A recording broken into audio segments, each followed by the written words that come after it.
Over the years, there have been a ton of viruses hidden inside games, fake mobile ports, mods, and sketchy downloads. So today we're looking at the viruses in apps and games iceberg. Like most icebergs, the entries start with sort of well known and relatively tame cases and get more obscure and insane the deeper we go. There are a lot of entries here, and some of them don't have a ton of information, so we're gonna keep explanations pretty quick and just go through the whole thing. Alright, let's start with layer one.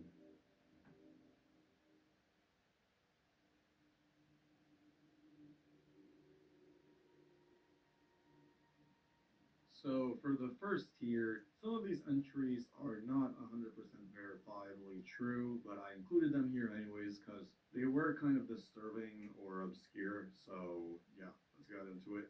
FNAF 2 Stingray virus. The FNAF 2 Stingray is an internet legend about a supposedly infected version of Five Nights at Freddy's 2 that circulated on third-party APK sites like Aptoid around the mid-2010s. According to the story, the game looked completely normal and played exactly like the real FNAF 2, at least at first. The creepy part supposedly happened after beating Night 5. When the paycheck screen appeared, the game would suddenly go black before an eyeless, withered Chica jump scare appeared with a loud scream. After that, the game would glitch and play a distorted version of the puppet's music box theme. The legend claims the app would then steal the player's data, send messages to their contacts, or even wipe the phone, sometimes displaying messages like obey or be hacked, which is an entry we will be getting to later in the iceberg actually. However, most evidence suggests this is largely a hoax or exaggerated rumor. Many of the images and jump scares circulating online were later revealed to be straight up fan recreations, maybe years later, and the famous Gray Freddy icon was actually created by a YouTuber for a video. Some researchers believe the story may have been inspired by a real Android malware called Android.elite, which had similar behavior but was not actually tied to Five Nights at Freddy's 2. Real quick, I'm gonna play a spooky, funny FNAF 2 Stingray recreation clip. Don't worry, I turned the volume down, but it's still kind of a volume warning. And yeah, here we go.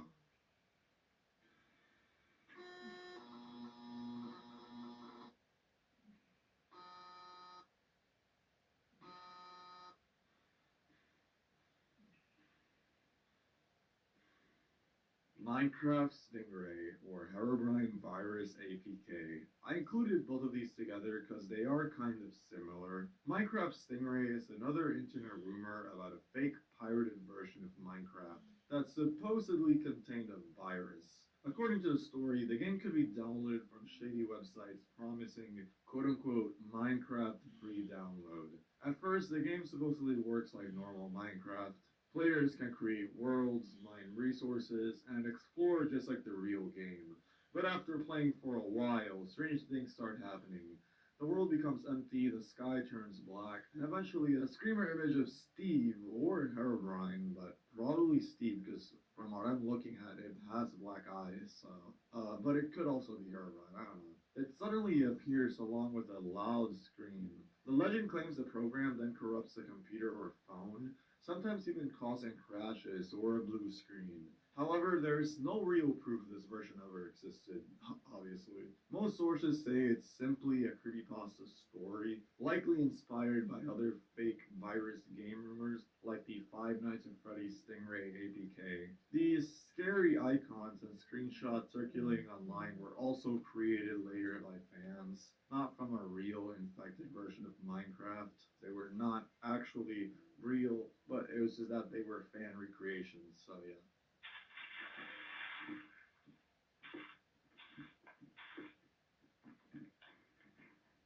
Angry Neighbor. The Angry Neighbor virus is a recent internet rumor claiming that a mobile version of the game, Angry Neighbor, secretly contains malware. The story began circulating around 2024 to 2025, mostly through TikTok and YouTube videos that showed modified or staged gameplay meant to look like a hacked version of the game. According to the legend, the game initially behaves like a normal Hello Neighbor style stealth horror game, where the player explores a house while avoiding the neighbor. However, when the player gets caught, something unusual supposedly happens. Instead of a normal game over, a distorted red face of the neighbor appears as a jump scare and the game crashes. After reopening the app, the story claims the game becomes completely different. The title screen changes to Arabic text reading Bad Neighbor, and the environment becomes darker and more chaotic. Strange elements appear in the world, like NPCs that cannot be interacted with, fake versions of the neighbor, and rooms that trigger disturbing music, such as the Suicide Mouse creepypasta audio. Okay.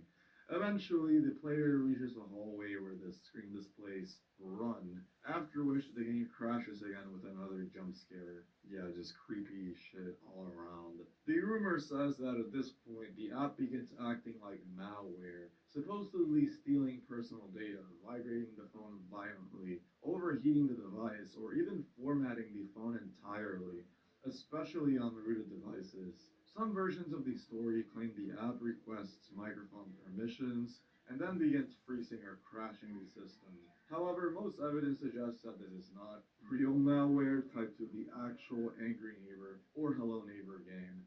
The story appears to have started as a hoax or creepypasta, heavily inspired by other myths like FNAF 2 Stingray and Minecraft Stingray, but many of the videos showing the virus are fan-made edits or modified APKs created after the rumors spread, rather than proof of an original infected version. Because of that, the Angry Neighbor virus is generally considered an internet urban legend, though downloading random APK files from unofficial sites can still generally expose devices to real malware that should be known. Kawendrous Backs, I don't know, man. Kawendra, as I'm gonna call it, is a strange Android APK that circulates online as a supposed phone virus, but in reality, it's more like a fake ransomware or designed to scare the user. When the app is opened, it immediately shows a message claiming that all of your data has been stolen and will be uploaded to quote unquote the deep web unless you send Bitcoin to a wallet address. A timer appears on screen along with a password box, creating the illusion that the phone has been hacked. The app usually displays a creepy floating clown, which does look like it's Pennywise, sometimes referred to as Kawendra, and may change the device's wallpapers to the same clown image. Some users reported their gallery filling with the clown picture, or the app reopening itself after being closed, which makes it feel like real malware, you know? Despite how convincing the screen looks, the original version shared online is not actual ransomware. The Bitcoin wallet shown in the app doesn't even work, and the program mostly just simulates hacking behavior with scripted effects like fake lock screens and warning messages. Because it's distributed as an unofficial APK, modified versions could theoretically contain real malware, which is why people recommend not downloading it. But yeah, over time, the app became known online as a creepy fake virus app rather than a real threat.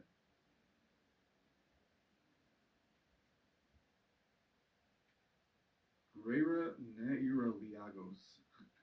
I butcher that, I know.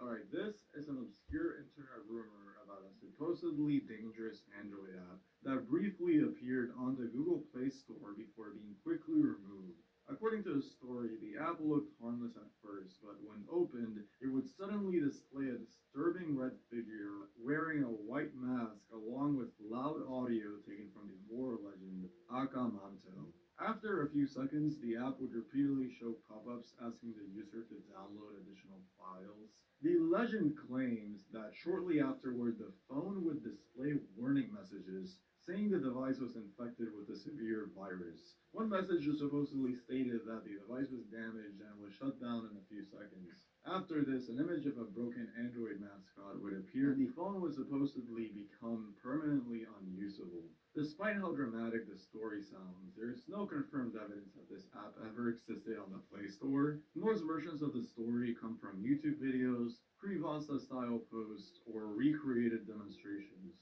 And because of this, this is generally considered another mobile virus urban legend, similar to ones like Minecraft Stingray or Five Nights at Freddy's Stingray, where a fake game or app supposedly destroys the user's device, but it's all just a hoax.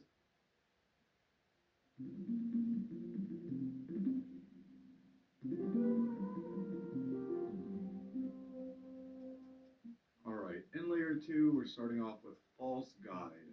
False Guide was a weird case from 2017 where a bunch of fake game guide apps made it onto Google Play. They looked like harmless walkthroughs for popular games, so people downloaded them without thinking twice. The sketchy part is that some of these quote unquote guides ask for personal phone permissions that a normal guide would never need. That detail is pretty irrelevant because it can make the app harder to remove, and it gives it more control than it should have. The recent False Guide is interesting as how it worked in two steps. First, the app gets installed and acts mostly normal, but later it can quietly receive messages telling it to download extra harmful components in the background. So the app can start out looking clean and then turn worse later. Once those extra components are downloaded, reports that it could be used to do things like spam aggressive ads and add phones into a botnet, which is basically a group of infected devices controlled by someone else. And because guide apps are super easy to make and super easy to mass upload, it spread pretty fast. I saw some websites say they estimated up to 600,000 infected devices, while some public reporting talked about millions of installs across the apps. Adult Player. Alright, so Adult Player was an Android ransomware app from 2015 that, as the name implies, pretended to be an adult video player app, but it was really made to lock your phone and extort you. It didn't even come from Google Play. It spread through sketchy websites where people download random APKs.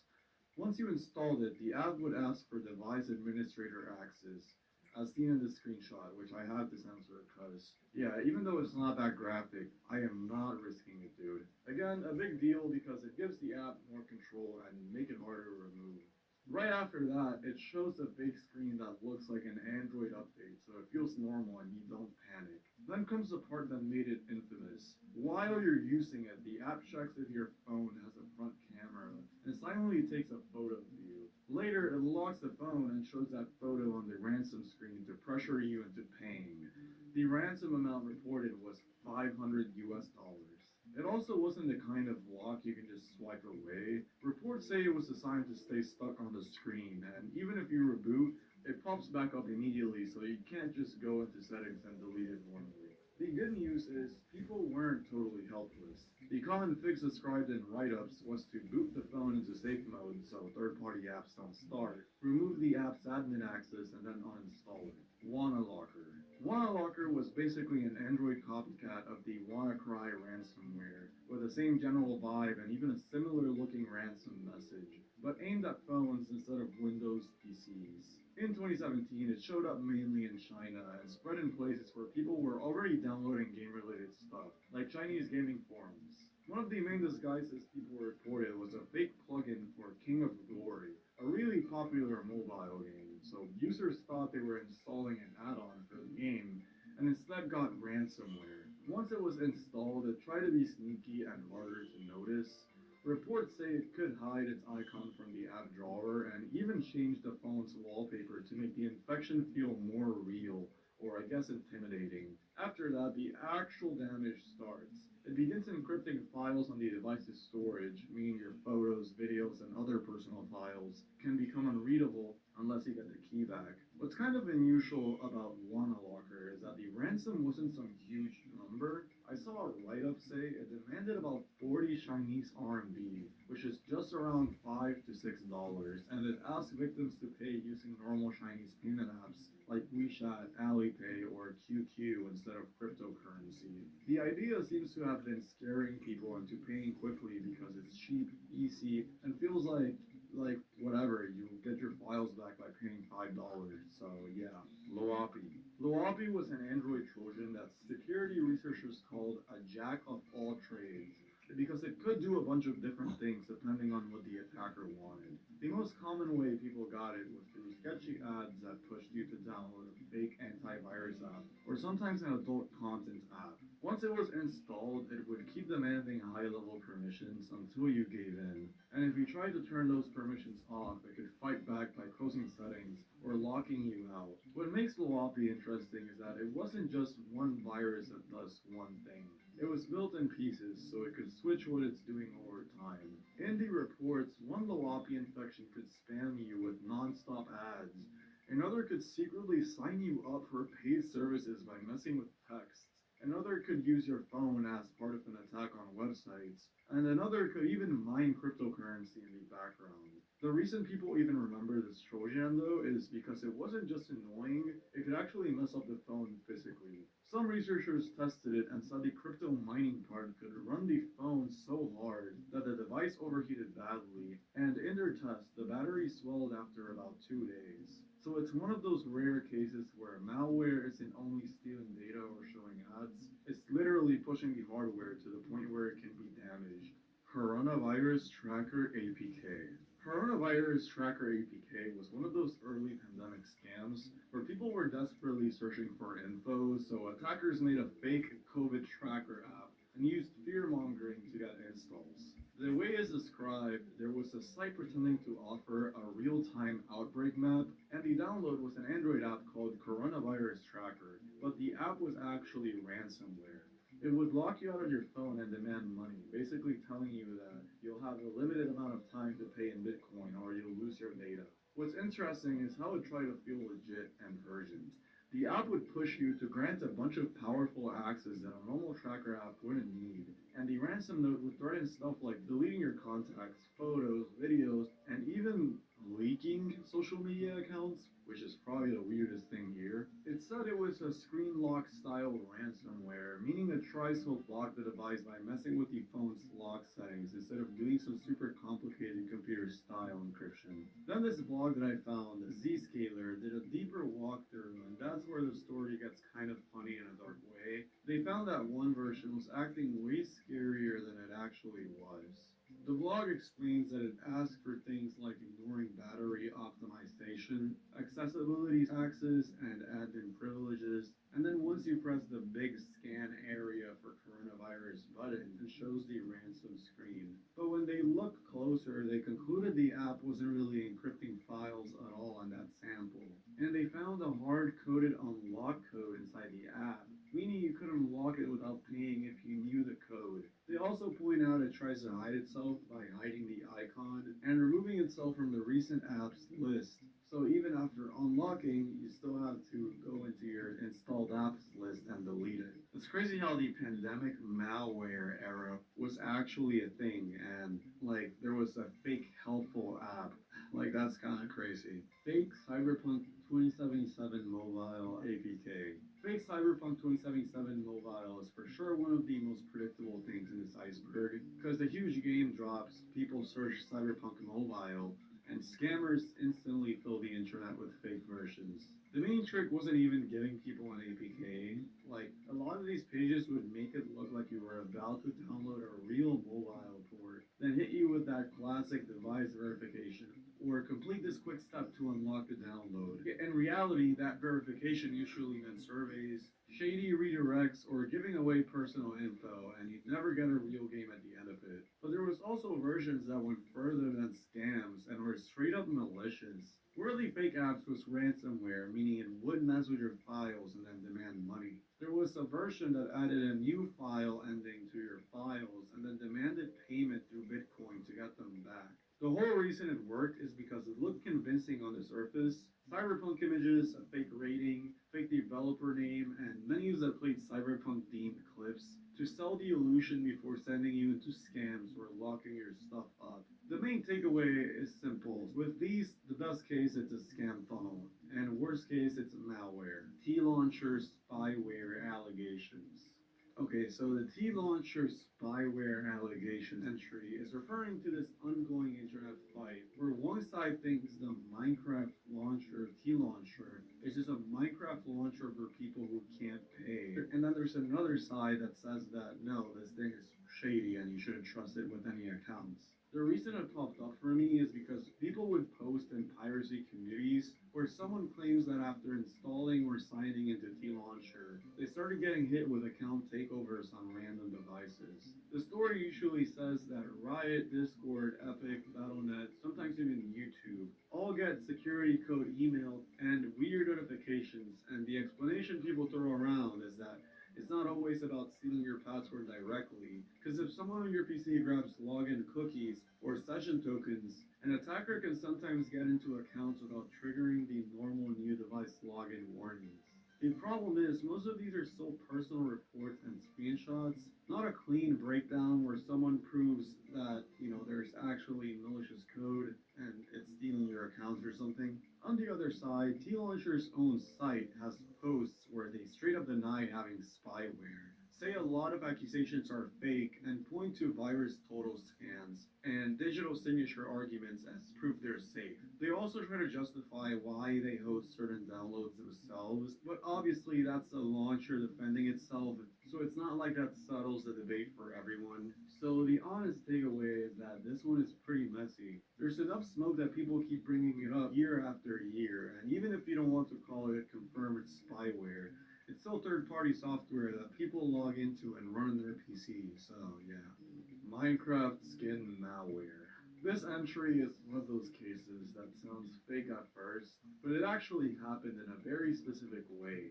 Back in 2018, it was reported that malicious code was being hidden inside certain Minecraft skins. And the scary part is those skins could be hosted on Minecraft's own site. So to a normal player, it just looked like cool, a free skin. And not that they were actually downloading something dangerous. The malicious stuff itself wasn't some genius hacker masterpiece either. Basically, it was described as the kind of messy script kiddie virus code you could find from basic tutorials online. But it still had nasty goals like messing with your PC, deleting things, and they even mentioned weird troll messages victims would see, like the virus insulting you or claiming you max your internet for a lifetime. It's childish, but also not something you want on your computer.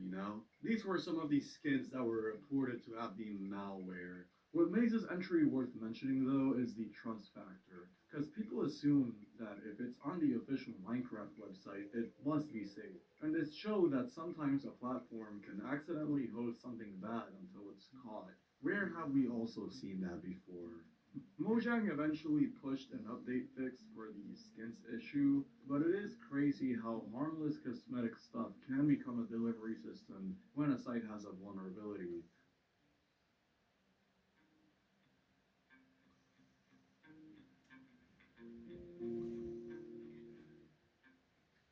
Cold Jewel Lines.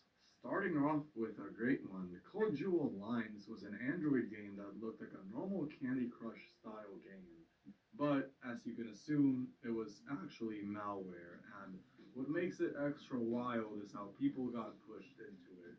The pipeline started with a fake WhatsApp app on Google Play called Update WhatsApp Messenger. It pretended to be made by WhatsApp Incorporation with a sneaky trailing invisible character, got over 1 million downloads, and then basically existed to spam users with shady ads. The fake WhatsApp app also tried to hide in a really dumb but effective way. It used an empty app name and a transparent icon so it wouldn't show up normally on your launcher, but it was still there as an invisible icon you could tap.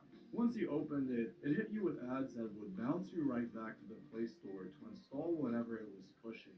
One of those ads was Cold Jewel Lines, the normal looking Candy Crush game that was actually the payload. The malicious thing, the malicious code. So while you think you're just matching jewels, the app can start doing shady stuff in the background, like phoning home to a remote server, like farming ad clicks, or trying to grab private device info it has zero reason to need. The creepiest part is how believable it all is.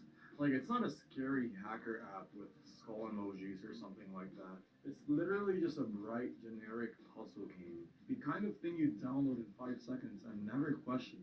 The good part is it didn't stay up forever. It said that the app was supported to Google on November 20, 2017 and removed on November 21, 2017. But it still shows how even normal looking apps can slip through when they are bundled into ad spam pipelines. Fake WhatsApp update. Fake WhatsApp update is something that you've maybe seen, usually promising some new feature like a pink WhatsApp theme. The message looks like a new pink look WhatsApp officially launched, and it drops a link to send you to a sketchy site pretending to be legit, sometimes even trying to look like Google Play, where it wants you to download an APK. What makes this one work is it doesn't hack WhatsApp at all. It abuses Android permissions.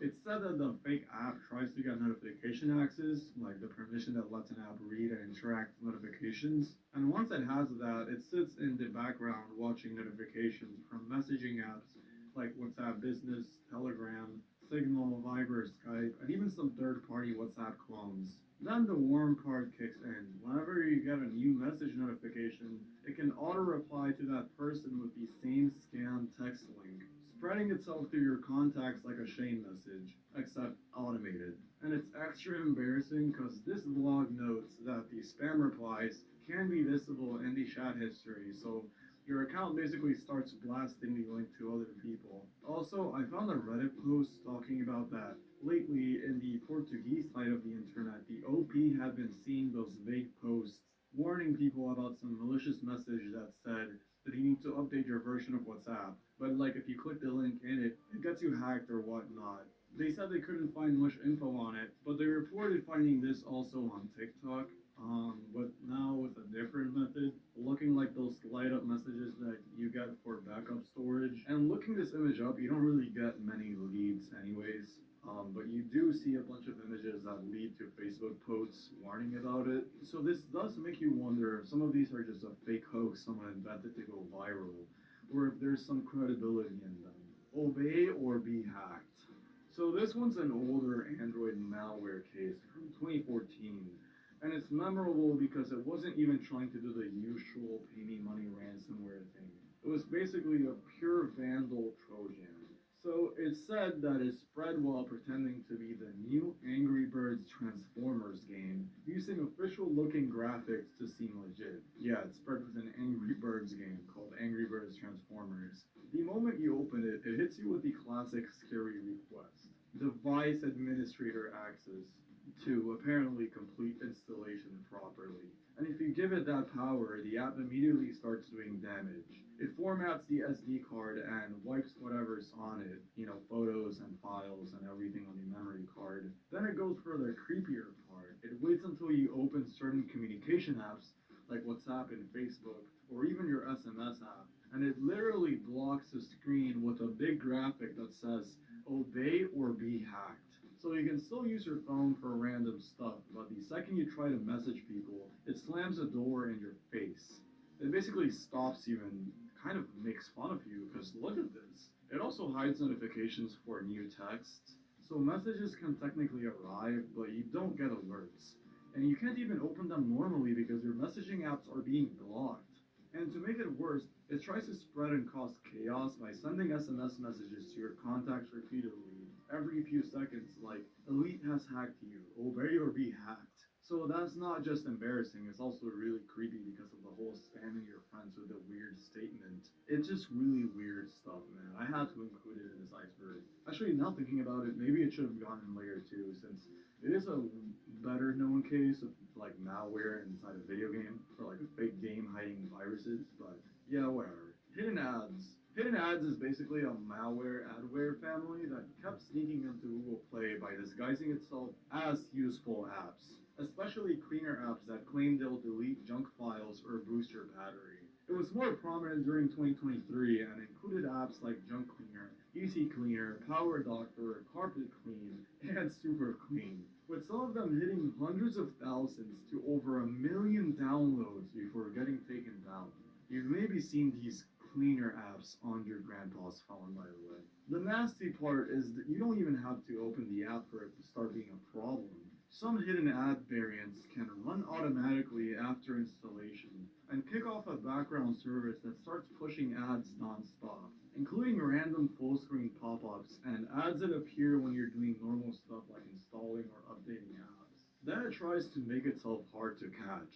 One trick mentioned is that it can change its icon and name to something that looks normal, like Google Play or settings. So when you go hunting for the weird app, it blends into your system apps. One of the actual games that had this is this one, Craft Forest Pixel Art Robo, which is a game-looking disguise that gets used to slip hidden ad-style malware onto phones while looking harmless on the store page. Kind of like a Minecraft clone game, and yeah. These apps were disclosed to Google and the reported ones were removed. But the bigger issue is this is a whack-a-mole type of malware, so it just keeps coming back under new app names and new developer accounts. Cash Magnet. Cash Magnet was one of those Android apps that promised easy passive income. You install it, you let it run ads in the background, and it claims you can earn points to redeem for gift cards or even crypto. The pitch was basically make up $30 a month doing nothing. But according to, researchers, the real purpose was ad fraud. Automated ad clicking, forced downloads, and other shady affiliate tasks that generate money for the people behind the app and not the user. What makes this entry interesting is that even after Google removed the original cache magnet, the same scheme didn't just disappear. It came back hiding inside other apps on Google Play. Letterlink is another one of these apps. It's a hidden version of Cache Magnet, basically. And later, another app called Dots, One Line Connector, was also being used as another disguise for the same operation. So you download what looks like a random game or utility, and you're actually installing the Cache Magnet ad fraud setup again under a different name. And the bigger umbrella here is Xamalicious, the malware family tied to these apps. I found a Spanish news recap that described it as a Play Store malware wave that can collect real-time device info like location and personal data through permissions users agree to, and that it was used for different fraud cases, including stuff like cache magnet style adware, running without people realizing why their phone feels slower over time. It is also mentioned that this campaign was being seen a lot in places like Brazil, Argentina, the US, the UK, and more. Fake Fortnite V-Bucks generator. This entry is referring to one of the oldest Fortnite scams. Someone promises you free in-game currency or an aimbot, and the generator is just bait to get you to click ads, fill out surveys, download junk, or straight up hand over your Epic login. A lot of the time, it's not even a website generator, it's social engineering through Discord. You'll see DMs like this screenshot with like the shop Fortnite carding where people advertise cheap V-Bucks or working generators, and then drop links that lead you off platform. The end goal is usually one of these. Scam funnels, which are endless surveys or verification steps that never pay out, or malware delivery, which are the Fortnite V-Bucks generator exe type downloads that do anything from adware spam to spyware behavior. And some even try to mess with system settings like certificates and proxy. What makes this entry kind of relevant and why I put it up here is, well, Fortnite is a very popular game, but also how believable the branding can be. These sites copy Fortnite fonts, slap on fake Epic approved stamps, and pretend the whole thing is secure. But the pattern is always the same. You do the steps, you get nothing, and you either lose your account or install something you didn't mean to. Color block. So Color Block looked like a normal little puzzle game on Google Play. But in 2017, it got caught spreading a new Android Trojan named DV Map. What made it super shady and nasty is that the app didn't start malicious. The first version was clean, like it was just a normal game. And then the devs allegedly did this pattern where they push a bad update for a short window, infect people who updated during that time, and then switch it back to a clean version so it looked normal again. It's said that this happened in multiple bursts between April 18 and May 15. BVMap's whole goal was to go deeper than a typical annoying adware app. The report says it tried to root the phone using exploit packages, and if it succeeded, it would start tampering with core Android system files and processes, stuff regular apps should never touch. One scary detail is that it could also turn off Google's Verify Apps protection, which would make it easier to install other junk without warning you. The good news is Google removed the app once it was reported, and it is worth noting that it seemed kind of unfinished at the time. What I mean by that is that the command server wasn't even sending extra payloads during testing. But it's still a perfect example of how an app can look safe, get reviewed, and then weaponize the update button. Block Blasters. So for the final entry in Layer 3, we have Block Blasters, which was a small indie game that appeared on Steam in July 2025. On the surface, it looked harmless, a simple 2D pixel platformer where players jump around and avoid enemies like crabs. It was free to play, and early users said it worked fine. For the first few weeks, nothing really seemed suspicious about it. But about a month after release, something really strange happened. On August 30, 2025, the developer pushed a new update to the game through Steam. Hidden inside that update was malicious code. Instead of just updating the game, the patch secretly installed malware designed to steal cryptocurrency, passwords, and other sensitive data from players' computers. The malware would activate as soon as the game launched, and while the player thought they were just playing a small indie platformer, the program was quietly collecting information in the background and sending it to external servers controlled by the attackers. Researchers later discovered the update contained things like crypto drainer scripts and credential stealers, and it even attempted to add exceptions to antivirus programs so the malware could avoid detection. The attack ended up affecting over 200 users, with total losses estimated at around $150,000 in stolen cryptocurrency. One of the most well known victims was a Latvian streamer named Rastaland, who lost over $30,000 in Solana cryptocurrency. The money had been raised during streams to help to pay for treatment for his cancer, which made the story spread quickly online. After the incident became public, Valve removed block blasters from Steam and warned anyone who had installed it to scan or reinstall their system, change passwords, and secure their crypto wallets.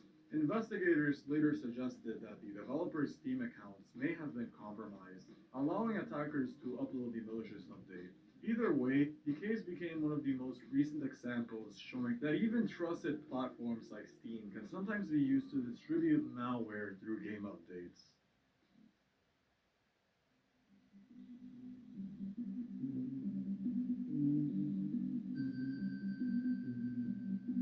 Apex Legends mobile fake APKs. Back when Apex Legends first blew up in early 2019, there was no official Android version to download, but people were already searching Apex Legends mobile APK, because of course they will. And that created the perfect scam. Websites and YouTube videos started pushing fake installers with believable names like Apex Legends APK, promising free download and no registration and all that shit. What you usually got wasn't the game though, it was an adware Trojan styled installer that drags you into verification steps, surveys, and downloads you never asked for. It's the same kind of ad serving Trojan we've already seen used in fake Fortnite APK scams. It spams you with ads, try to trick you into installing extra apps, and sometimes even shows an Apex intro video just to look legit. But the actual mobile Apex never launches because it's literally not real.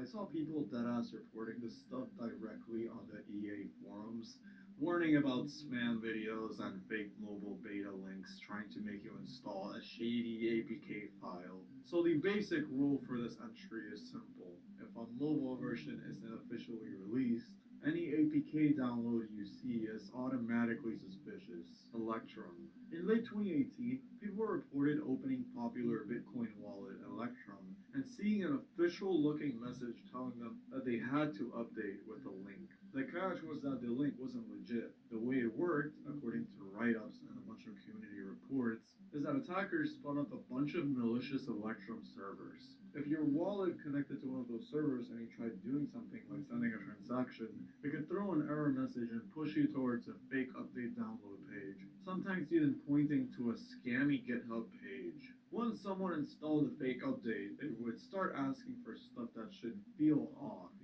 like extra logging details, two-factor authentication at the wrong time, and the goal was simple: steal your wallet funds. One report described at least 240 to 250 Bitcoin being moved into attacker-controlled addresses around the time this was spreading. So obviously with crypto wallet stuff, you should never trust an in-app update now link unless you're getting it from the project's official source. Octopus City Blues. This game, Octopus City Blues, got caught in a really nasty Steam scam back in 2015, where someone made a near perfect copy of the game's Steam page and used it to push malware. With the same name, same screenshot, same trailer, the whole thing was basically a clone meant to trick people who were browsing Steam's concept Greenlight style sections. The hook was that the fake page started posting updates advertising a brand new demo download, like the 7 levels and an hour of playtime. But that demo link didn't take you to anything official. It sent you off site to a malware download page. The devs even joked about it on Twitter, saying, quote unquote, their virus demo has 7 levels. We gotta step our game up. Because it was actually that blatant, obviously. The dev reported it, fans warned others in comments, and those warnings were allegedly getting deleted, which made it feel even more predatory. Eventually, Valve told Kotaku they removed the malicious links and were taking steps against whoever posted them. Cities, Skylines, Harmony. Harmony is basically one of the most important mods in the city building game, City Skyline. Not because of the usual stuff like adding roads or traffic, but because it's a framework that a ton of other mods depend on to work. So if you're a normal player who uses Workshop mods for this game, Harmony is one of those names you just automatically trust and download without thinking. And that's why this incident right here happened and blew up. Around 2021 to 2022, a modder going by Chaos, and later going as Holy Water, started uploading redesigned versions of big trusted mods, Harmony, Network Extensions, Traffic Manager, etc. They looked legit because they were pretty much the same, copied pages, similar descriptions, and like a lot of them were fired for other mods, at least that's what the page said. Where people found out those versions had malicious code baked in. The nastiest part was that one of the mods included a hidden auto updater that could pull updates from GitHub, meaning the modder could push new code straight to people's PCs outside the normal Steam Workshop update flow.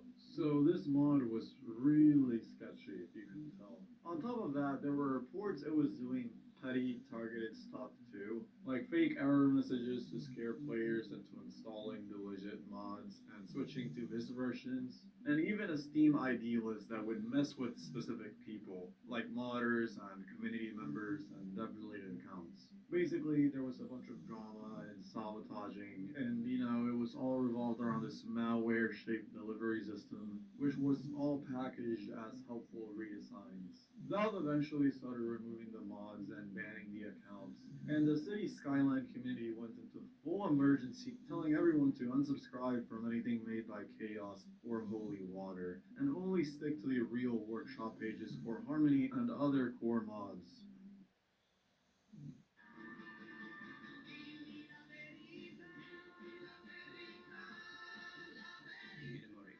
Enjoy life's simple pleasures.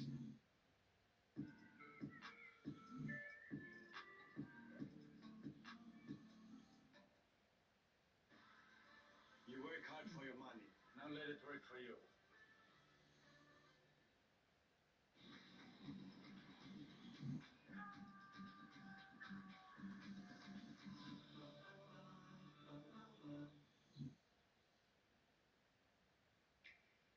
I still can't believe you know her.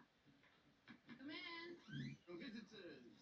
Hello, visitors! Hello, hi. Do you want to play some Donkey Kong with me? Okay. Sure. And use your voice to get that value. Yeah. We can't do that. Let's try this. You're even stronger. Hang on, you can sing. You must need me completely. No, stop. You should go on stage instead of me tonight. Yes. Okay, great. That's what's happening tonight. Gary's Mod Workshop Malicious Add-ons Incidents. This entry is basically about a period where Gary's Mod Workshop became a minefield because some popular add-ons got updated with malicious troll payloads. The biggest wave people point to is June 2022, where from early June into early July, multiple workshop items were suddenly pushing stuff that players didn't sign up for, like jump scares and screamers, and even NSFW shock content, and even in some cases, adware and crypto mining behavior. The way it got people is simple and pretty nasty too.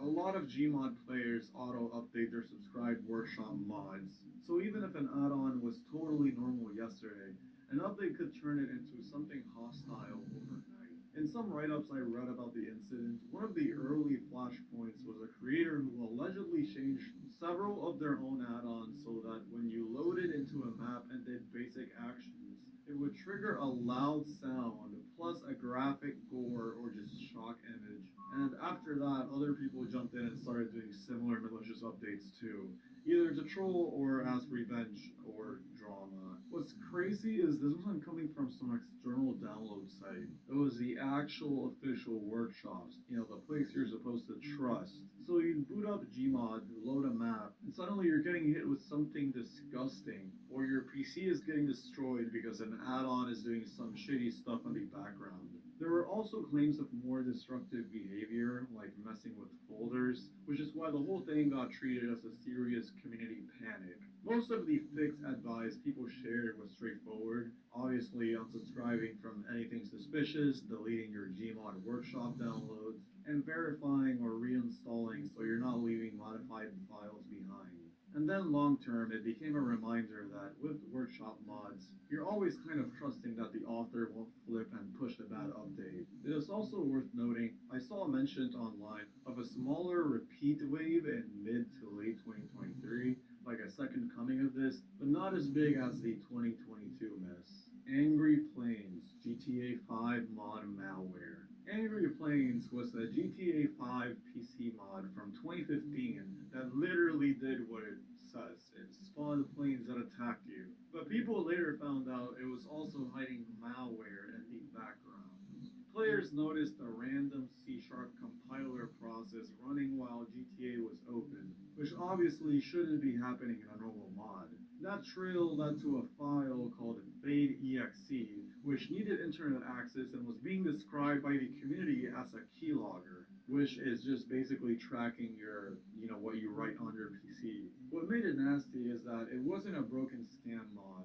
Reports said the mod worked fine, which made people trust it, but it also secretly ran extra stuff behind the scenes once the game launched. Even the big mod site, GTA 5 Mods, described it as one of the sneakiest attacks they'd seen in years of GTA modding because it blended in so well. And it wasn't just Angry Plains either. Another mod called No Clip, which is the one that lets you walk through walls, got lumped into the same drama, with people sharing removal threads and screenshots of the same fade leftovers showing up in temp folders and registry entries. This entry blew up again because, the GTA 5 community, especially the modding community, is insanely huge. Coconut. Coconut was a strange email worm discovered in 2003 that spread by sending itself to people in a victim's Windows address book. It usually arrived as an email attachment called something like the Coconut game, encouraging the receiver to open it because it looked like a harmless little game. Once opened, the program actually did show a small game where the player could throw coconuts at two people shown on the screen, and the twist was that the result of the game supposedly determined how many files the malware would infect on the computer. If the player scored well, fewer files would be infected, and if they missed more shots, more files would get infected. Behind the scenes, the worm copied itself to the system and used the script to email itself to everyone in the user's contacts, which is how it spread. It could also infect executable files on the system so that whenever one of those programs was opened, the Coconut game would appear again before launching the original program. The worm was created by a Belgian hacker known as Gigabyte during an ongoing feud with security researcher Graham Cooley. Coconut is generally described as a proof of concept virus rather than a large real world outbreak, meaning it was more of a demonstration than something that widely infected computers and affected a bunch of people.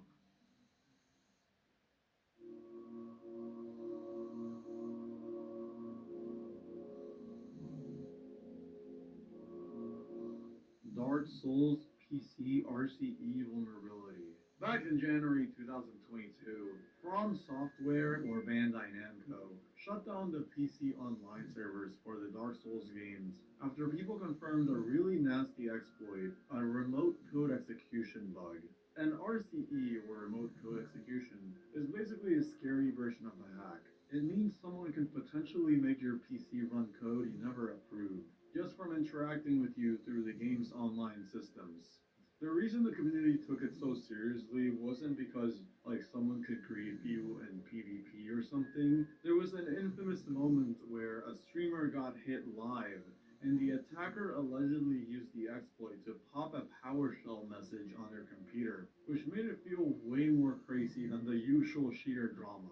And what made it even more painful is that it took months to recover. The PC servers came back in stages later in 2022, with Dark Souls 3 returning first, Dark Souls 2 later, and Dark Souls Remastered finally coming back around November 9, 2022. The old Prepare to Die edition PC servers were left permanently offline though, even after the other ones returned. RIP, man. Street Fighter V Capcom Sys driver incident. This one's a really weird moment where a fighting game update accidentally acted like the kind of thing you'd expect from actual malware. In September 2016, Capcom pushed a Street Fighter V update on PC that quietly installed a file called capcom.sys.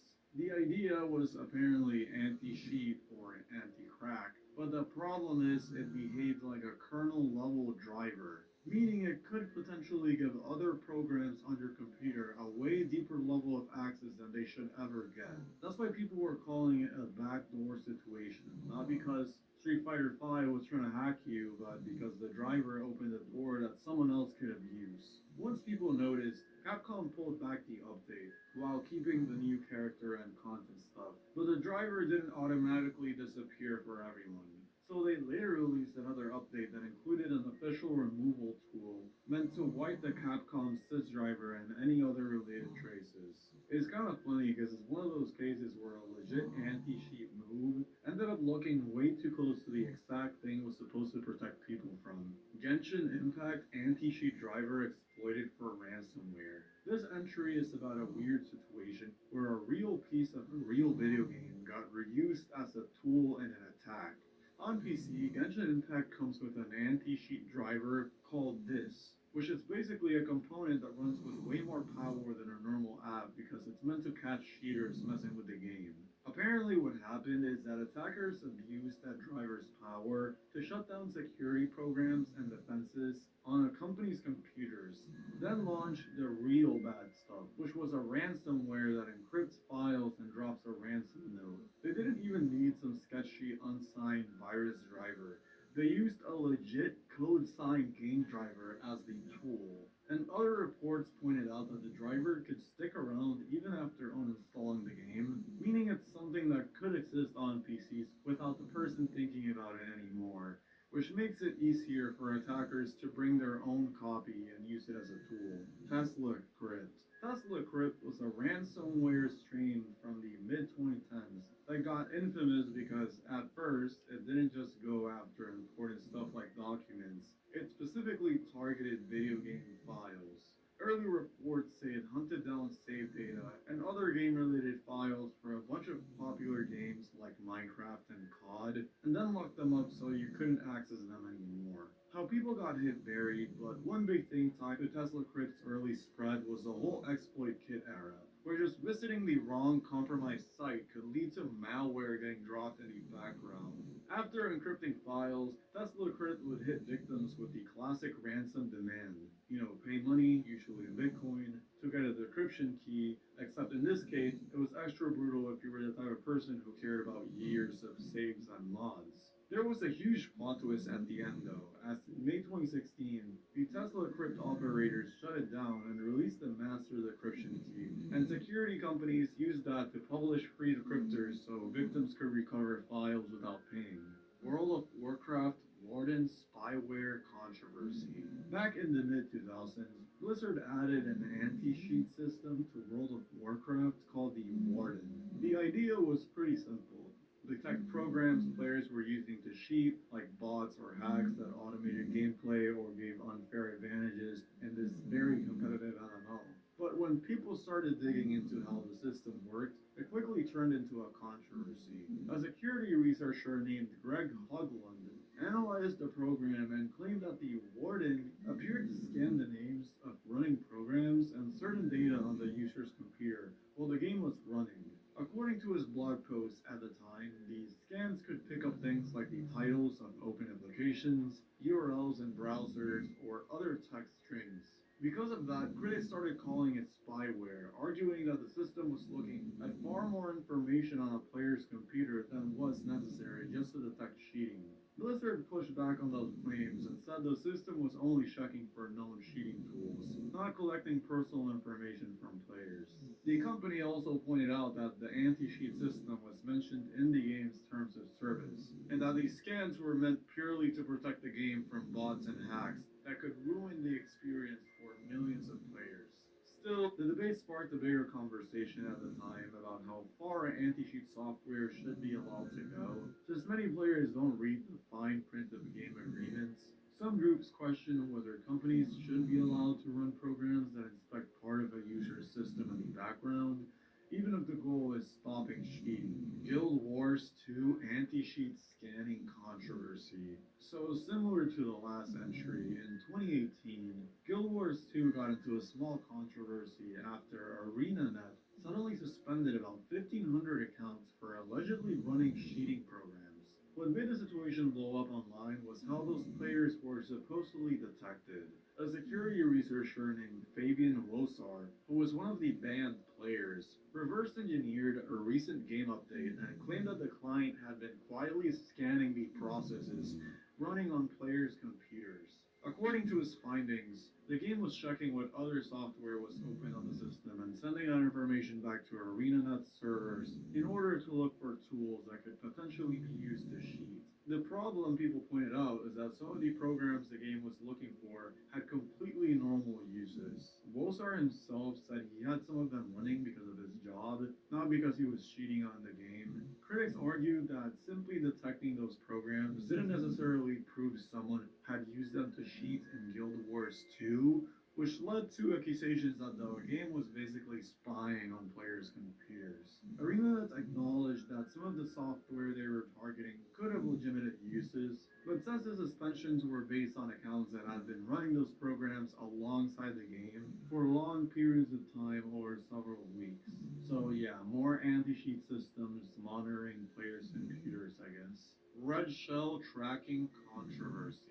Red Shell was a marketing analytics tool that appeared in a number of PC games around 2017 to 2018, including titles like The Elder Scrolls Online, Conan Exiles, and Total War Warhammer 2. Game developers used it to measure where players came from, such as whether someone bought the game after seeing an ad on YouTube, Twitter, or another website. The controversy started when players discovered that the Red Shell software could collect information about a user's device and browser activity outside the game in order to link ad campaigns to game purchases. When people found the Red Shell files inside their games, many began calling it spyware, arguing that it tracked player activity without clear consent. Red Shell's creators decided that it was spyware and said it did not collect personal data, only anonymous information used to measure marketing effectiveness. Still, the backlash was strong enough that several developers quickly removed the Red Shell components from their games, after the discovery spread across Reddit and Steam forums. Before we move on to the next tier, I just want to say thank you for 60,000 subscribers. That number feels completely unreal to me, and I seriously appreciate it a lot. Also, I just want to mention that this video took a lot of hours of research, and even more hours putting everything together, going through all these weird forum posts and wikis and old videos just to figure out what half of these stories even are. So if you're enjoying the video so far, it would mean a lot if you subscribed, if you aren't already. It helps the channel a ton and lets me keep making more big iceberg videos like this one. Anyways, with that out of the way, let's keep going. This won't be boring! Find us in the App Store. Sign up securely with ease. And claim those free bets.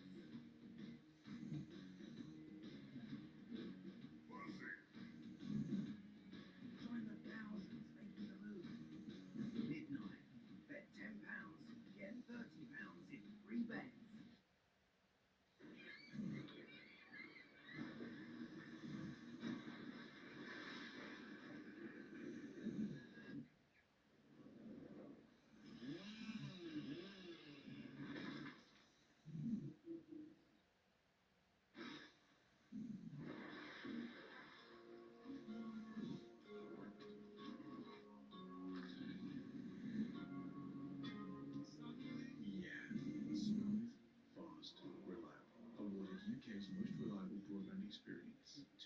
more.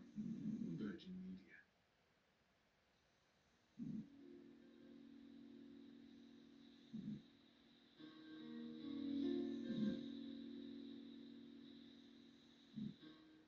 Trojan PSP Brick. Trojan PSP Brick was one of the earliest pieces of malware to specifically target a video game console, appearing in 2005 during the early days of PlayStation Portable hacking.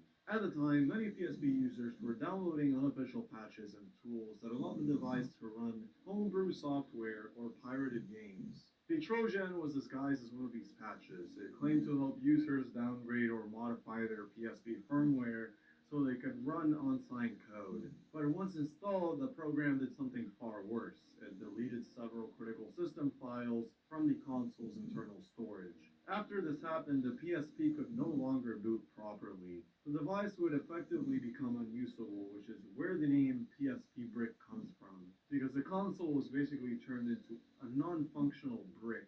The malware spread mainly through gaming forums and download sites where people were sharing unofficial firmware tools. Because installing it required the user to manually run the program, most PSP owners were safe, but for those who did install it, the only fix was often sending the console in for repairs or replacing it entirely. Sad Satan. Sad Satan is a mysterious horror game. I already talked about this atrocity in another iceberg video, so I'm just gonna stick to the malware side of things for this entry, but for a quick recap, Sad Satan is a mysterious horror game that surfaced on the internet in 2015 after the YouTube channel Obscure Horror Corner uploaded several videos showing gameplay of a strange game supposedly downloaded from the dark web.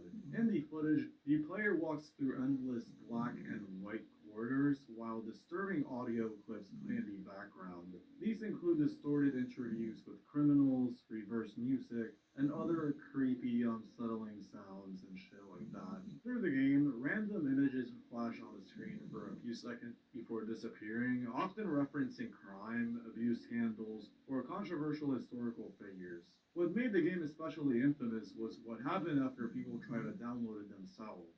A link later appeared on 4chan claiming to be the real version of the game. However, when users examined the files, they discovered the game contained disturbing hidden images, including graphic crime scene photos and illegal content.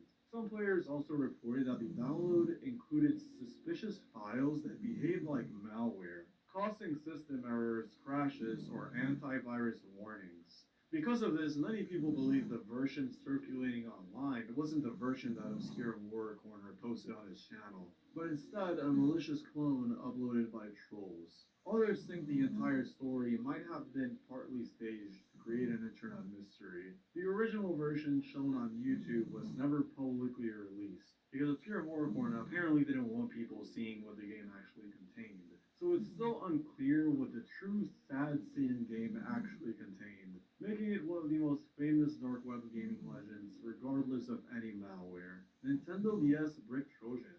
So, on a way lighter note, shortly after the PSP bricking malware we talked about appeared in 2005, a similar type of malicious program began circulating in the Nintendo DS homebrew community. These programs were fake Nintendo DS ROM files designed to permanently damage the console's firmware. One of the more infamous versions was distributed as a file called Taihen NDS inside a zip archive named Taihen Zip. The program pretended to be something kind of harmless. It was basically a small hentai slideshow for the Nintendo DS. When launched, it actually displayed some images on the screen, making it look like the program was doing what it promised. But while the slideshow was playing, the Trojan was secretly doing something much worse in the background. It overwrote the first portion of the DS firmware with junk data, which is critical for the system to boot. Once the user turned the console off and tried to start it again, the DS would only show a black screen, effectively making the system unusable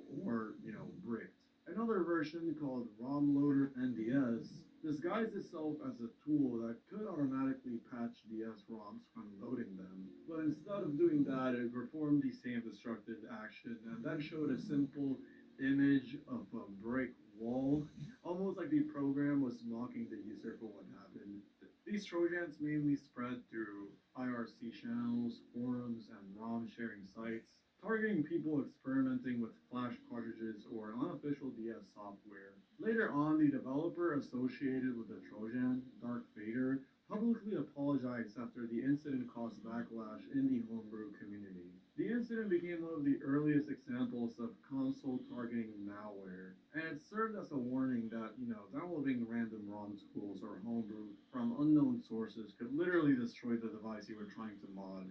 Dynastopia. Dynastopia was a small controversy from 2015 involving the old Steam Greenlight system. For context, Greenlight was a program where developers could submit games and the community would vote on whether they should be released on Steam.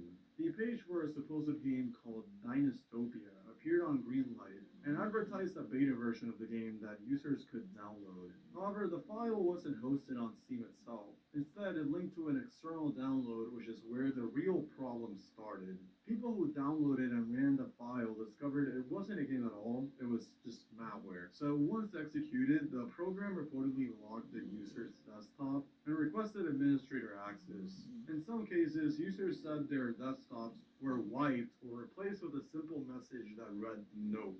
Even worse, the malware could modify the victim's Steam account automatically. Victims reported that their accounts had suddenly left positive reviews for Dynastopia, rated the game highly, and even edited their Steam profiles to promote the beta download. This made the malware spread because friends or visitors to the profile would see the recommendation and might download it themselves. After the report surfaced, Valve quickly removed the Greenlight page. Atelier Mary and Ellie Dreamcast port. In 2001, a Dreamcast port of the RPG Atelier Mary and Ellie, The Alchemist of Salberg 1 and 2, accidentally shipped with a real computer virus and hidden on the game discs. The game itself was completely safe to play on the Dreamcast, but the problem appeared when players inserted the disc into a Windows PC.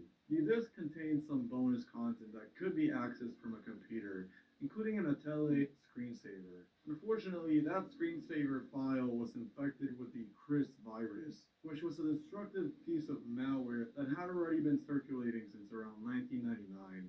If someone installed the screensaver on a PC running Windows 9X, NT, or Windows 2000, the virus could quietly spread across the system. It would remain dormant until December 25th when it triggered its payload. So yeah, on Christmas Day, the virus could delete files across the computer and even overwrite the BIOS, potentially making the machine unable to boot at all. The Dreamcast itself was never at risk. The console couldn't run Windows programs, but anyone who copied files from the disk to their computer could accidentally infect their PC.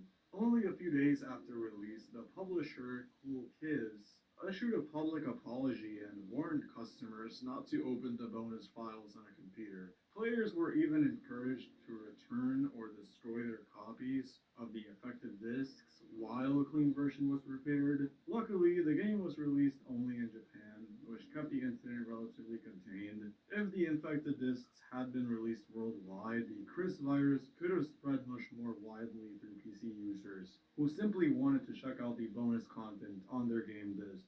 Laberinto EXE. Laberinto EXE refers to a worm from the early 2000s that disguised itself as a small game called Juego del Laberinto, in English being Maze Game. When someone opened the file, it actually displayed a simple Maze Game window, so it looked pretty harmless. But in the background, the malware was already spreading across the system. While the game was running, the worm would copy itself across the hard drive under the same name, often as hidden files, and create several additional files in Windows system folders, so it could start automatically every time the computer booted. It also modified certain system settings, including the Internet Explorer start page. The worm mainly spread through removable media like floppy disks, copying itself onto them with different names so that if someone else opened the files, the infection would continue spreading. Because it disguised itself as a harmless game and used similar icons and folders like Juegos, which means game, many people didn't realize anything was wrong until their system was already infected. Legend of Mir Password Stealing Trojan. In the early 2000s, when MMORPGs were exploding exploding in popularity, hackers started realizing that stealing game accounts could actually be profitable. One example of this was a Trojan discovered in 2005 called Lejmer Y, which specifically targeted players of popular online RPGs. The malware was designed to steal usernames and passwords from players of games like Lineage and Legend of Mer 2, both of which had huge player bases in Asia.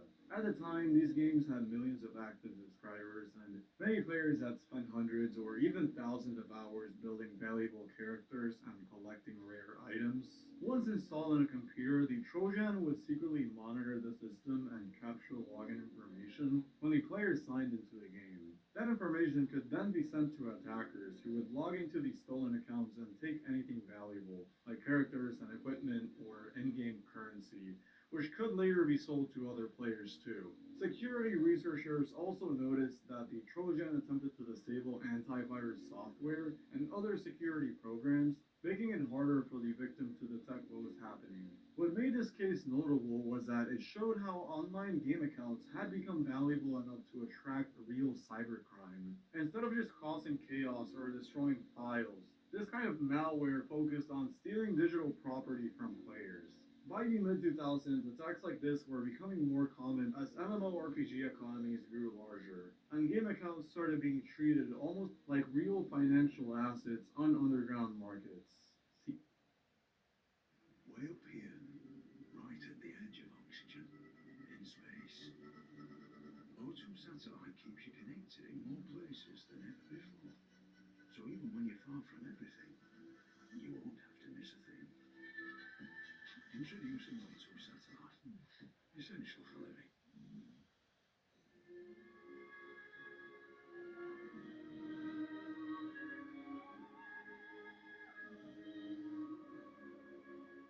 The unmistakably refreshing taste. Only Pillman. Snap a pic. List it in seconds. Sell right from your phone. Ship it when it sells.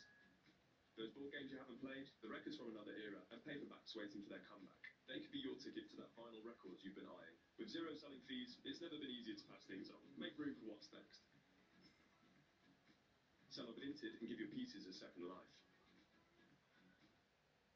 CIH, or Chernobyl virus in game discs. This is just a smaller entry I threw in here before finishing the iceberg. The CIH virus, also known as the Chernobyl virus, was a destructive computer virus that appeared in 1998 and targeted Windows 95-98 computers. When it activated, it could erase critical data on their hard drive and sometimes even overwrite the computer's BIOS, making the machine unable to boot. It became connected to gaming because infected copies of some game downloads and software disks did help spread it. One notable case was a demo of the shooter Sin that was distributed from an infected mirror site. The thing is, this virus actually triggered on April 26th, the same date as the Chernobyl nuclear disaster, which is where the nickname came from.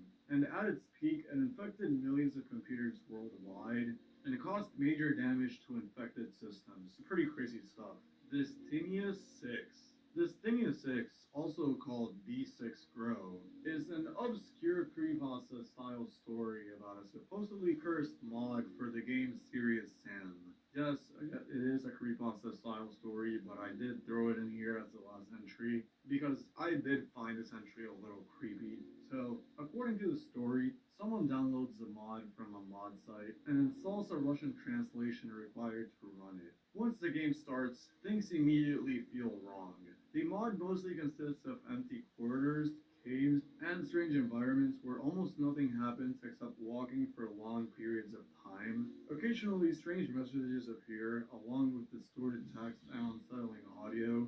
As the player progresses through different floors, the game becomes increasingly disturbing, with glitchy enemies, strange symbols, shadow figures, and unsettling sounds. Even the mod ends with a jump scare and claims that the player's computer becomes infected, with images appearing on the desktop. There is no real evidence that this mod actually exists, but I threw it in here anyways because it's kind of an obscure urban legend story relating to viruses. But yeah, the few people that know about this story consider it to be just an internet horror story or creepypasta rather than a real piece of malware. And that's the end of the iceberg. Before the video ends, I again want to say thank you for 60,000 subscribers. That number still doesn't feel real to me at all, and I seriously appreciate it a lot. Like, genuinely, thank you for watching these weird videos about obscure internet stuff.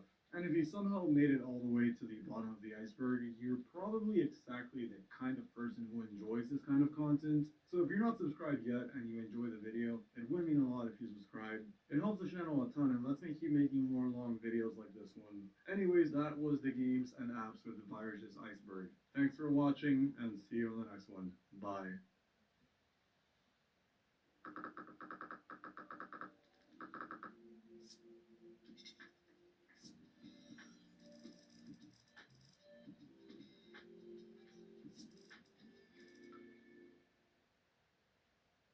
She can win millions of prizes with the AliExpress $1 challenge.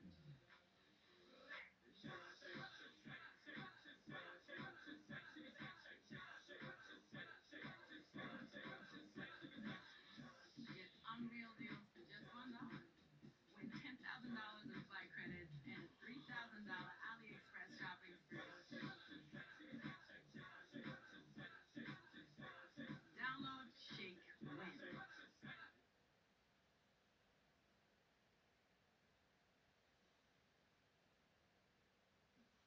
When I was 10, I had friends whose school gave them iPads. The iPad had only existed for a couple of years now, so schools were excited to see how they could use this brand new device for education. Kids, however, were excited to see how they could use this brand new device for anything other than education. My friends would always try to find ways to get around their school's blocks on games and social media. PicCollage became an app that everyone at their school used because Instagram was blocked, and this was basically Instagram. One day, one of them showed me a game they started playing. It wasn't yet blocked because its name looked like it maybe could have been educational. Its gameplay was simple yet engaging, merely featuring a block dodging spikes. This game was Geometry Dash, and I don't think I was ready for what was to come. Geometry Dash, on its surface, looks like any other mobile game. It costs a mere $2 for on Steam, alongside a stripped-down light version that, like other games, it features daily rewards and content to keep the player coming back for more. Geometry Dash's gameplay uses only one button, and I wouldn't blame you if you put it in the same pile as other one-touch games like Stack, Crossy Road, and Flappy Bird. I wouldn't blame you, but you would be wrong. Hiding on the App Store is a gem of a game with a vibrant community, one that's constantly pushing the boundaries of both creativity and skill. And I honestly haven't seen anything like it. Geometry Dash is so much more than it appears on its surface. Geometry Dash is more than a mobile game. Largely inspired by games such as the Impossible game, Geometry Dash released on August 13th, 2013, developed by Robert Topala, RobTop. The game launched to moderate success, largely due to the small user base Rob grew with his previous mobile games, Boomlings, Boomlings Matchup, and Memory Mastermind. I did add cross-promotion between all games, though, so there was a base social media following, although small, for when I started with Geometry Dash. I received a few great reviews from news sites, but not enough to have an impact. Since I had no marketing budget, it quickly dropped in rankings after release. The initial version of Geometry Dash was dead simple. You play as this cube. If you tap the screen, you jump. Your goal is to reach the end of the level without dying, whether from a spike or running into a wall. This is pretty much the exact same gameplay as the Impossible game. To differentiate itself, Geometry Dash spiced it up with additional mechanics, such as the Spink Portal, which introduced a brand new game mode. If you pass through it, you ride a ship, allowing you to fly in the air by holding the screen. Updates to this game would continue to increase the variety.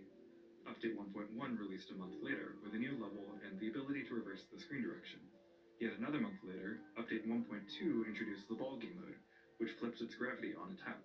Other updates would introduce mini portals, the UFO game mode, functioning similar to Flappy Bird, and speed changing portals, among other features.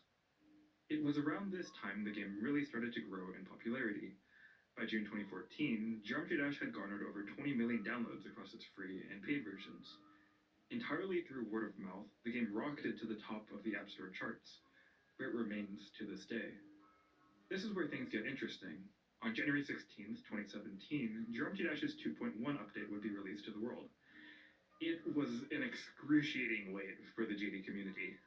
We were used to updates every few months, so for the game to not have been updated for almost a year and a half, that sucked. But at least we wouldn't have to deal with that again. At least Geometry Dash would not receive another major update for nearly 7 years. For many games, that would be the end. The game would lose popularity, and even if many players stay, it would mean the game's community would be much smaller than it was at its peak. The game would stagnate, become boring, and eventually drop off into obscurity. So, over the several years without any updates to the game, how the hell did Geometry Dash steadily gain in popularity? What is up with this game? Ask anyone that actively plays GD what's so special about it, and you'll likely get a question back. Have you seen the level editor? Rochara is Splatoon's largest and most prolific content creator. I'm going somewhere with this, I promise. In a collaboration video with another content creator, Bipedal Squid, the two of them analyzed and redesigned some of the game's maps. Bipedal Squid made some illustrations to demonstrate the changes. These illustrations, as was later revealed, were entirely made using the Geometry Dash level editor, completely unbeknownst to Rochara and Justin. I've been a little misleading with the footage I've shown so far of the game. Like, yes, this is Geometry Dash, but so is this, and this, and this. The Geometry Dash level editor is somehow able to bring out its players' creativity in ways unlike anything I've ever seen in other games, even if I'm not one of those players. This is Sedulous, a level which creator Samifine built over the course of 3.5 years. The level is chock full of detail, and it's obvious that a ton of care and attention went into it. Everything here is made entirely using in-game objects, the exact same set of objects used in the game's official levels. And yet, Sedulous looks completely different from them. It also looks completely different from other custom levels, which often showcase a wide set of unique styles. One of my favorite levels, for instance, is Between Worlds by Loco, which combines beautifully crafted artwork with fantastic sound design and an original score. All of this is absolutely incredible, and it begs the question, how is Geometry Dash such a potent catalyst for creativity? The answer to this, I think, is the freedom the editor provides. GD creators are given every object and tool RobTop creates for the game's official levels. In fact, every single official level, when extracted from the game's files, can be opened and edited directly in the level editor. By the way, to grab copies of official levels, they're all uploaded on the account Rob's Vault. Despite the presence of a grid, objects can be freely moved. They can intersect, overlap, and be rotated freely. I actually think this is the secret to Geometry Dash's level editor, hidden in plain sight. This openness is what allows creators to make custom objects, designs, and even artwork in-game. These days, the game has a vast array of objects and features, each allowing creators to build more and more impressive levels. My favorite level in the entire game, however, doesn't use any of these modern features. In fact, many of these features didn't yet exist. Built by Funny Game under the alias Caustic, Death Moon is perhaps the crown jewel of Geometry Dash 1.9. The level editor was a lot simpler back then. Only 4 color channels were available, compared to the 999 we have today. Objects couldn't be moved or smoothly animated during a level, and the object selection itself was way, way smaller. Yet, this level is beautiful. To create these rotating triangles, Funny Game cycles the colors of triangles at different points of rotation. Taking advantage of the editor's freedom of positioning, Funny Game created birds, background art, and several complex block designs, all to create a thematically cohesive experience of the level. Even by by today's insanely high creating standards. I think Death Moon is fantastic. And I think a feature as simple as the ability to freely position objects is the reason it can exist. The Geometry Dash level editor is powerful to the point it gives geniuses like Funny Game a canvas to create. In a way, this amount of power is a double-edged sword. Because we're essentially working with RobTop's own developer tools, the editor can be less than intuitive. I think many new players are intimidated by the editor these days, and it's really not hard to see why. What the hell is this menu? Why are there so many objects? If others are building masterpieces and all they can muster is a bad Stereo Madness remake, why bother creating at all? Even so, the positives of this editor cannot be overstated. Players can build and enjoy levels that harness the full potential of the game's mechanics, all without modding, because they are given an absurd amount of power in the editor. This is a feature of the game RobTop himself seems proud of. I try to foresee the needs and things people will do, but I keep getting surprised every update. The creators in GD are insane, and I am impressed all the time. That's part of what makes it so much fun to work on. Super Mario Maker is perhaps the most popular video game level editor. And you know what? It's really good. Nintendo made an editor accessible to pretty much anyone, and watching people push the limits of Mario game mechanics is really exciting. Mario Maker levels are fantastic and can be truly creative, but its editor definitely has its limits. In Super Mario Maker, and nearly every other level editor, you can create levels that are of the aesthetic and mechanics of its original game. I've already shown that GD levels aren't constrained to the game's own aesthetic. What if I told you that they aren't constrained to the game's own mechanics either? Geometry Dash Update 2.0 was a revolution. I was in 7th grade when it first released in 2015, and I remember completely freaking out with my friends over the addition of moving objects into the game. The ability to move objects wasn't the only groundbreaking addition. By changing the Z layer of a block, you could now hide the player. Objects could also be turned invisible or outright disabled at will. This was accomplished with triggers, which change the position, opacity, color, or plane of existence of an object when passing or touching it, alongside allowing for increasingly varied visual styles in level creation, especially from creators like Equinox and Galvatron.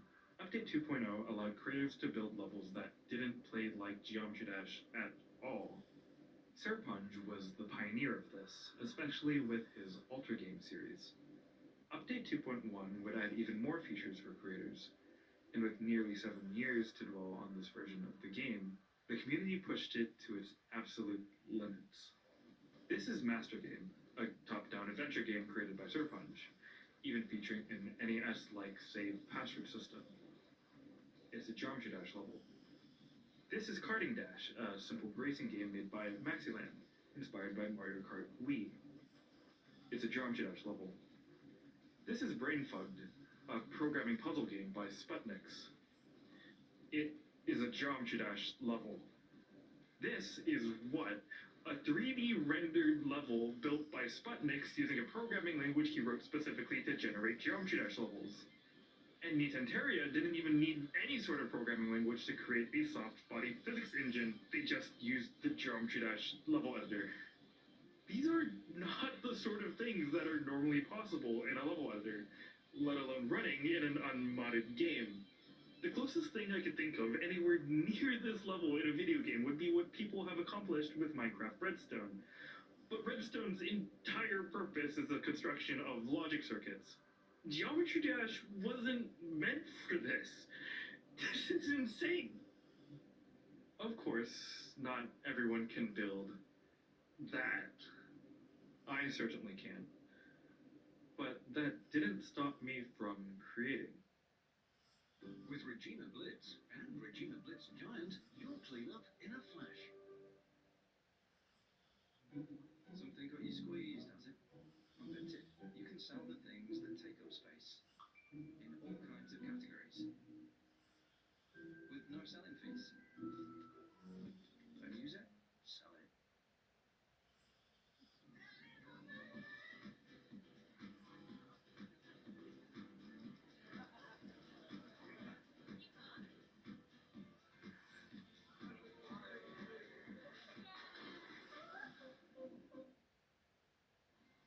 slowed, Hank asked Copilot in Excel how to help bring back the $1 slice.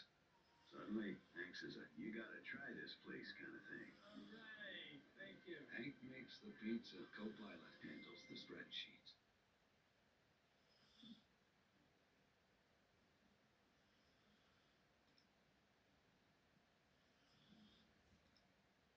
My game freezes when I go to a different application while Geometry Dash is running.